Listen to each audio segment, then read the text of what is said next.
Welcome to my channel. நம்ம இன்றைக்கி ரொம்பவே ஹெல்த்தியான பாசிப்பயிறு கஞ்சி எப்படி செய்கிறதுன்னு பார்ப்போம். ஒரு கப் சுத்தமான பாசிப்பருப்பு எடுத்துக்கோங்க, 150 கிராம். இதை ஒரு கடாயில் சேர்த்துட்டு லோ ஃப்ளேமில் வச்சு ஒரு நல்லா வறுத்து விட்டுருங்க, வாசனை வர்ற வரைக்கும். வறுத்து விட்டு நம்ம செய்யும் போது அதோடய ஃப்ளேவர் நல்லாயிருக்கும்.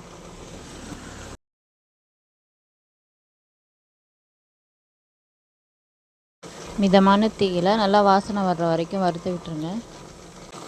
வாரத்துக்கு 2 முறை இந்த மாதிரி கஞ்சி வச்சு சாப்பிட்டிங்கன்னா உடம்புக்கு ரொம்பவே நல்லதுங்க. சின்னவங்கலேருந்து பெரியவங்க வரைக்கும் இதை சாப்பிட்லாம். பாசிப்பயிறு சீக்கிரம் வெந்து வந்துடும், மறக்காமல் ட்ரை பண்ணி பாருங்கள். இது செய்கிறதுக்கு ரொம்ப நேரம் தேவைப்படாது. வறுத்து விட்டதுக்கப்புறம் நார்மல் வாட்டர் சேர்த்து நல்லா கழுவி எடுத்துக்கோங்க 2-3 வாட்டி.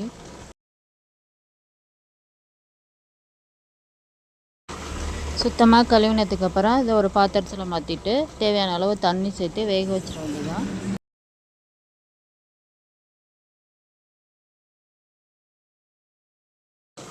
அடுப்பை ஸ்லோ ஃப்ளேம்லேயே வச்சுக்கோங்க. இது பொங்கி ஊற்றிடும் டக்குன்னு. ஒரு மூடி போட்டு மூடிட்டு கொதிக்க ஆரம்பித்ததுக்கப்புறம் மூடியை எடுத்துருங்க, இல்லைன்னா பொங்கி ஊற்றிக்கிட்டே இருக்கும். லோ ஃப்ளேம்லேயே வச்சுட்டு ஒரு 5 நிமிஷம் போல் கொதிக்க விட்டிங்கன்னா டக்குன்னு வெந்து வந்துடும். பாசிப்பருப்பு வேகிறதுக்கு ரொம்ப நேரம் எடுத்துக்காது. நல்லா வெந்து வந்துடுச்சு. இப்போ இனிப்புக்கு தேவையான அளவு வெல்லம் சேர்த்துக்கலாம்.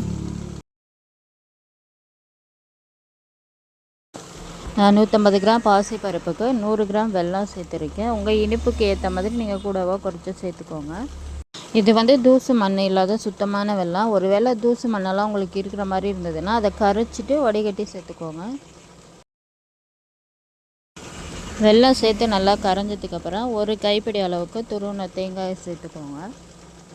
அல்சர் கம்ப்ளைண்ட், காய்ச்சல் உள்ளவங்களாம் இந்த மாதிரி செஞ்சு அடிக்கடி சாப்பிட்லாம். உடம்புக்கு ரொம்பவே நல்லது, நல்ல எனர்ஜி கிடைக்கும். இதில் நம்ம பாசிப்பருப்பு, வெல்லம், தேங்காய் பூ இதுதான் சேர்த்து செய்கிறோம். அதனால இது ரொம்ப ஆரோக்கியமானதும் கூட. நம்ம ஒயிட் சுகர் எதுவும் இதில் சேர்க்கலை. கடைசியாக வாசனைக்காக 1 டீஸ்பூன் ஏலக்காய் பொடி சேர்த்து கலந்து விட்டு இறக்கிக்கோங்க. அவ்வளோதாங்க, ரொம்பவே குயிக்காக செஞ்சிடலாம் பாசிப்பயிறு கஞ்சி. நீங்களும் மறக்காமல் ட்ரை பண்ணி பாருங்கள். இது தோல் இல்லாத பயிர் எடுத்திருக்கேன். நீங்கள் தோலோடு சேர்த்து செய்யலாம், அது இன்னமும் ரொம்ப ஆரோக்கியமானது.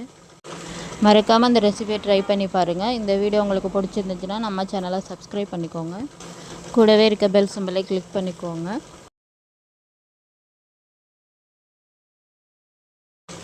அளவோடு சாப்பிட்டு ஆரோக்கியமாய் வாழ்வோம். தேங்க்யூ ஃபார் வாட்சிங்.